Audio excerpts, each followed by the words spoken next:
Bienvenue sur le podcast Astuces de com. Je suis Natalia, dirigeante de l'agence de communication Optimize NC et du centre de formation digitale Optimize Learning à Bordeaux. Ici, sur ce podcast, je vous partage des trucs et astuces pour améliorer votre communication au quotidien.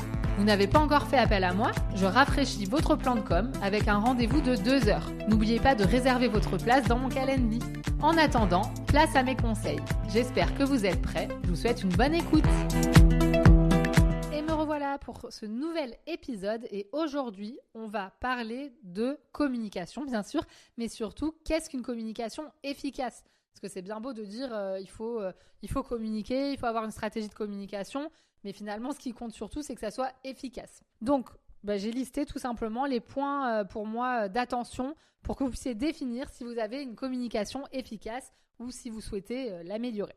Donc, premier point, déjà pour avoir une communication efficace, c'est déjà d'avoir une communication qui ne prend pas trop de temps. Ça nécessite une organisation et d'utiliser les bons outils. En termes d'organisation, je parle souvent de batching, donc qui consiste en fait à mettre des temps dans votre agenda, des blocs de temps pour faire des tâches répétitives. Par exemple, moi, je fais du batching pour enregistrer mes épisodes de podcast. Je fais du batching pour créer mes posts sur les réseaux sociaux. Ça, c'est une première méthode. Deuxième méthode dans l'organisation, c'est d'utiliser des templates. Par exemple, pour créer des visuels sur Canva, sur les réseaux sociaux, plutôt que de réinventer la roue à chaque fois et de repartir à zéro, c'est d'avoir des templates de fond que vous pouvez réutiliser qui sont déjà mis en forme. Et ensuite, on peut aussi utiliser la programmation. Ça permet de gagner énormément de temps quand vous arrivez à faire du batching.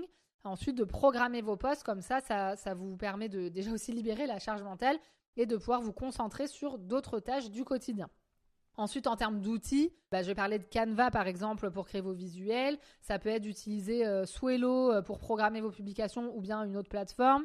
La Meta Business Suite pour programmer sur Facebook et Instagram. Ensuite, vous pouvez aussi utiliser par exemple Notion. Vous pouvez utiliser un calendrier éditorial pour planifier vos contenus. En bref, définissez votre organisation et les bons outils pour que vous ne passiez pas trop de temps sur votre communication. Ensuite, le deuxième point, c'est aussi de définir comment optimiser le temps que vous passez pour la création de contenu. Parce qu'aujourd'hui, en communication, la création de contenu, c'est quand même quelque chose d'assez récurrent. Donc, on parle de création de posts pour les réseaux sociaux, on parle de création d'articles de blog, de newsletters, pourquoi pas de vidéos, de podcasts. Bref, il y a plein de choses.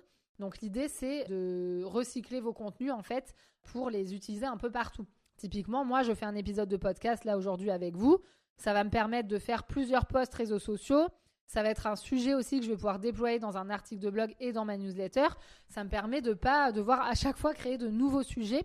Et en plus, c'est plutôt cohérent pour les personnes qui me suivent et qui m'écoutent parce qu'en fait, on ne voit pas passer tous les contenus créés. Donc, c'est bien de répéter et de proposer des contenus sous différentes formes pour plaire à tout le monde.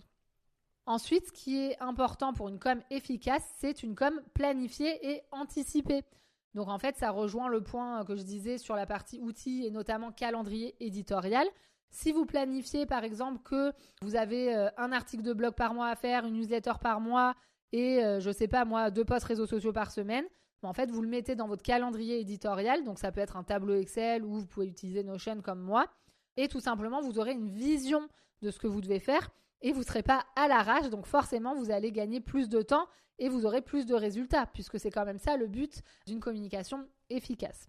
Donc, une fois que vous avez pensé à la planification et à l'anticipation, j'aimerais vous parler de viser juste. Parce qu'une com où on vise juste, forcément, on a plus de résultats. Donc, ça signifie quoi?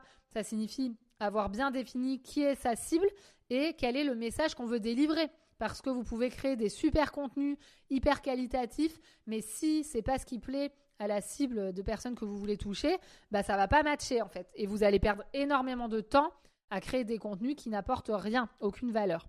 Donc, il faut viser juste. Ensuite, bien sûr, on ne peut pas parler de communication efficace si on ne parle pas de budget. Parce qu'une communication efficace, c'est aussi une communication où vous mettez les budgets au bon endroit. De la même manière que vous mettez le temps et l'énergie au bon endroit, il faut définir quelles sont les actions les plus importantes pour vous. Par exemple, si là, vous savez que vous n'avez pas beaucoup de budget dans votre communication, mais peut-être en vous lançant, vous n'allez pas forcément faire un site internet, Par contre, vous allez mettre votre budget peut-être pour une identité visuelle, travailler avec quelqu'un pour créer un peu votre nom de marque, etc. Ça, c'est primordial. Ou alors, si vous êtes plus avancé dans votre communication et que vous avez déjà un site web, une identité visuelle, peut-être que vous allez pouvoir mettre du budget pour faire de la publicité sur les réseaux sociaux ou sur Google. En fait, il faut vraiment mettre le bon budget au bon endroit, au bon moment. Ensuite, forcément, quand on parle de communication efficace, on va parler de KPI. N'ayez pas peur. D'ailleurs, j'ai fait un épisode aussi pour en parler. C'est les indicateurs clés de performance. Donc, pour simplifier, c'est tout simplement analyser les résultats de vos leviers de communication. Par exemple, sur votre site internet, d'aller regarder quelles sont les pages qui fonctionnent en utilisant Google Analytics, par exemple.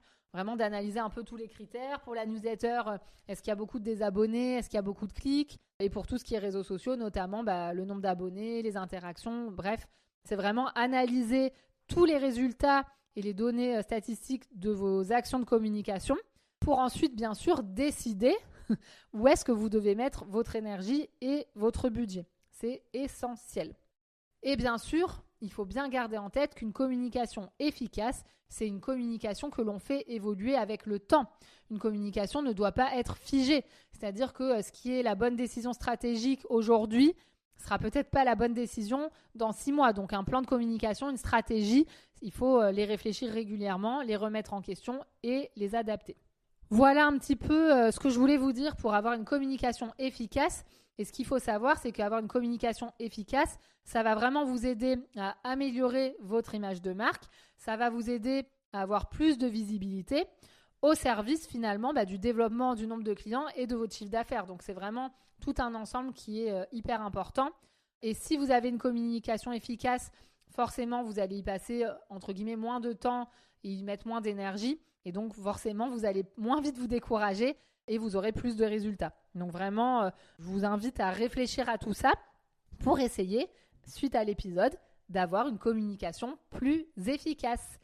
N'hésitez pas à m'envoyer un petit message. Je suis très active, notamment sur LinkedIn, sur mon compte Natalia Montfort ou sur Instagram pour me poser des questions et surtout, pour me donner vos envies de sujets d'épisodes puisque j'aime beaucoup créer des épisodes qui vous plaisent et qui répondent à vos attentes. Donc, j'attends vos messages. Je vous souhaite une bonne journée et je vous dis à bientôt sur Astuces de Com.